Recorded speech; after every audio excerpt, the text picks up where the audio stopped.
بسم اللہ والسلام علی رسول اللہ۔ ایک سوال ہمارے دارالفتاء میں یہ آ رہا ہے کہ زکوٰۃ کن لوگوں پر فرض ہے اور زکوٰۃ کا انکار کرنا کیسا ہے، اور کن لوگوں کو زکوٰۃ نہیں دے سکتے۔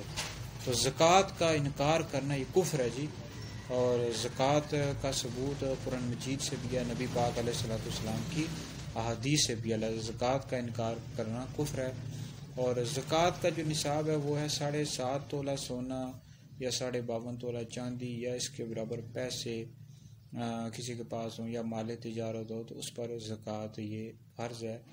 اور زکوٰۃ کن لوگوں کو نہیں دے سکتے؟ سادات کو، جو سید حضرات ہوتے ہیں ان کو زکوٰۃ نہیں دے سکتے۔ تو بہرحال سادات کی نفلی طور پر خدمت کرنی چاہیے، اور جو شرعی فقیر ہو یعنی جو مال کے نصاب نہ ہو اس کو زکوٰۃ دینی چاہیے۔ تو بہرحال زکوٰۃ دینا یہ فرض ہے، تو لہذا جو بندہ بھی مال کے نصاب ہے اس کو چاہیے کہ وہ زکوٰۃ ادا کرے۔